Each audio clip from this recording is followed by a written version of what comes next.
What if I told you that your addiction is not a curse, but a language, a secret way in which God speaks to his chosen ones?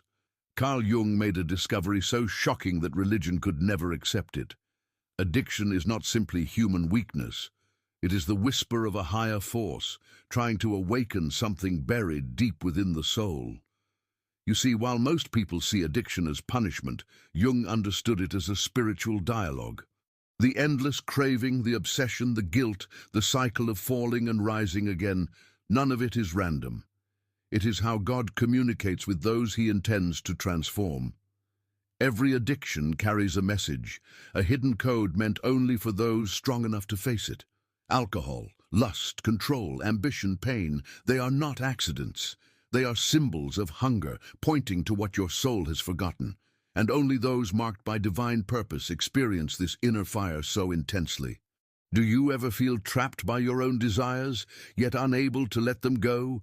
That paradox is the proof, because Jung found that the more you fight what you crave, the further you move from what it's trying to teach you. Addiction is not here to destroy you, it's here to reveal you. God speaks through the storm of your compulsions, through the urges you don't understand. He speaks in the silence after every fall, when you can't recognize yourself anymore, because that's the moment he begins to reshape you. So before you condemn your addiction, listen.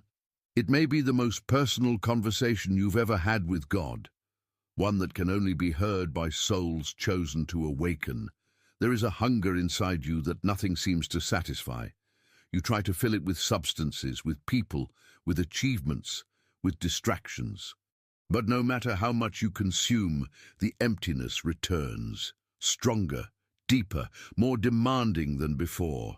Jung called this the spiritual thirst. He believed that every addiction begins as a search for something sacred, something lost. When you reach for that drink, that substance, that forbidden pleasure, you are not simply being weak. You are responding to a call you do not yet understand. Your soul is screaming for meaning, and addiction is the only language it knows how to speak. This thirst is ancient. It has been with humanity since the beginning, but not everyone feels it with the same intensity. Only certain souls carry this burden, this relentless craving that refuses to be ignored. These are the ones Jung identified as chosen, marked by a divine restlessness that will not let them settle for ordinary life.